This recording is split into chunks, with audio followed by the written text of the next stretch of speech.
Math solutions for everyone. Determinant और matrices के base पर आज का लेक्चर क्रैमर्स रूल हमें जो 10th में आपने देखा था उसी को लेकर आज हम आगे जाएंगे। उस पे एक प्रॉब्लम हम देख लेते हैं। प्रॉब्लम थे आपके पास, solve the following simultaneous equations, और उसमें आपको किस रूल का यूज करना था? तो क्रैमर्स रूल, जो कि हम आज देखेंगे 2x2 में। पहला प्रॉब्लम, तो प्रॉब्लम में आपके पास इक्वेशंस होंगे। पहला problem, the equations are, equation है आपके पास 6x minus 3y equal to -10, and second equation है आपका 3x plus 5y equal to 8। इन दो प्रॉब्लम्स को सॉल्व करने के आपको अलग अलग तरीके मालूम है। आप इसको ग्राफिकली सॉल्व कर सकते हो, आप इसको जनरल मेथड से भी सॉल्व कर सकते हो, और आप इसको क्रैमर्स रूल का यूज करके भी सॉल्व कर सकते हो। आपने 10th में देखा है, 3 टाइप्स थी आपके पास। एलिमिनेशन मेथड थी पहली, x इक्वल होगा तो x आप इरेज कर सकते थे। ये 6x होता तो 6x माइनस 6x इरेज होने के बाद y की वैल्यू आपको मिल सकती थी, या फिर ये 3y की बजाय 5y होता तो 5y इरेज कर देते, इलिमिनेट कर देते, कैंसल कर देते। ये y अगर यहाँ नहीं होता तो x होता और x की वैल्यू आप फाइंड कर सकते थे। इलिमिनेशन मेथड जनरल कहा जाएगा इसको।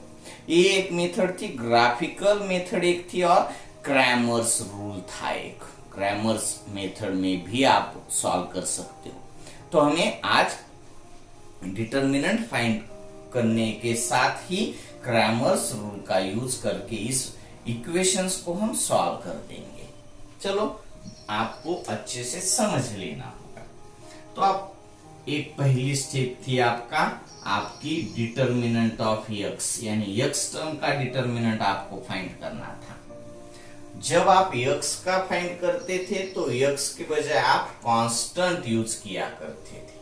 मालूम है आपको 10, 8, और y की जगह y -3, 5, और इसकी वैल्यू आप फाइंड कर सकते हो।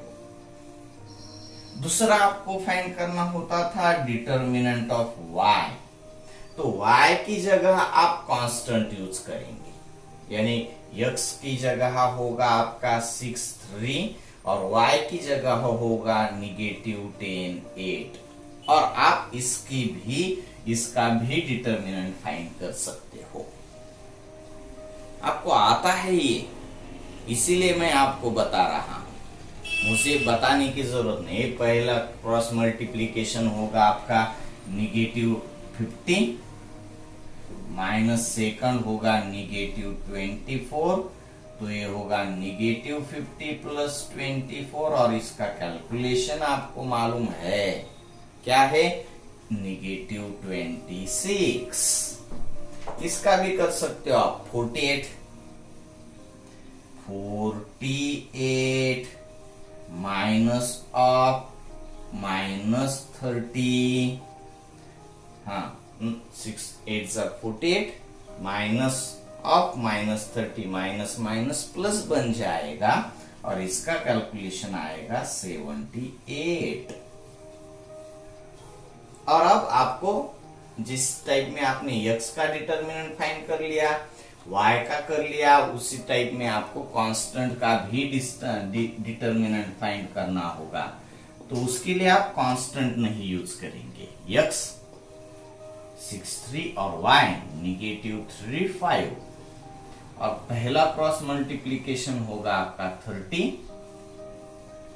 माइनस ऑफ -9, तो होगा क्या 39, आप इसको अच्छे से देख लीजिए, ये आपको अच्छे से समझ में आना चाहिए। ठीक है, अब इनडिटरमिनेंट के बाद ही आप बाय क्रैमर्स रूल मालूम होने के बाद आप x की वैल्यू फाइंड करेंगे। कैसे? डिटरमिनेंट ऑफ x जो कि आपके पास -26 है, डिवाइडेड बाय d जो कि आपके पास 39 है। -26 डिवाइडेड बाय 39, तो x की वैल्यू आपकी हो जाएगी -2/3। 13 2s are 26, 13 3s are 39, -2/3 x की वैल्यू हो जाएगी। और उसी के साथ आप y भी फाइंड कर सकते हो। Determinant of y divided by d, 78 divided by 39, तो आपकी y होगा 2। अब x आपने फाइंड कर लिया और आपने y फाइंड कर लिया, तो x क्या है और y क्या है ये आप अच्छे से एक बार समझ लीजिए। ये एक लाइन थी आपकी, लाइन कौन सी लाइन है ये? 6x - 3y = -10। और ये दूसरी लाइन है, आपकी 3x + 5y = 8। ये दो लाइंस जिस पॉइंट में इंटरसेक्ट करती है उसका x कोऑर्डिनेट इस पॉइंट का और इस पॉइंट का y कोऑर्डिनेट आपने फाइंड कर लिया।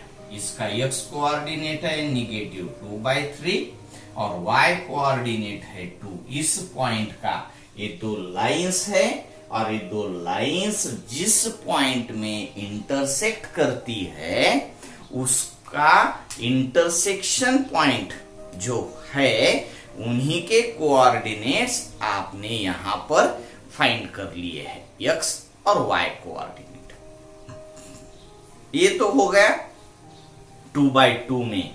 हम आगे नेक्स्ट लेक्चर में जाकर 3/3 में भी कुछ पॉइंट्स फाइंड कर लेंगे, मगर उसके पहले इसी प्रॉब्लम में मैं आपको कुछ सेल्फ वर्क के लिए कुछ प्रॉब्लम्स दे देता हूं जो आप सेल्फ में कर दीजिए। ओके, इसमें आपको कुछ दिक्कत आनी नहीं चाहिए, आने वाली तो है ही नहीं। और second, 7x + 3y = 15, 12x - 5y = 39। Third में 4m - 2n = -4, 4m + 3n = 16। इसमें और कुछ प्रॉब्लम्स है, मगर ठीक है, दो प्रॉब्लम्स आपके लिए। एक और ले लीजिए, फोर्थ प्रॉब्लम, 3x - 2y = 5/2 और x + 3y = -4/3। ओके, हम नेक्स्ट लेक्चर में मिलेंगे। बाय।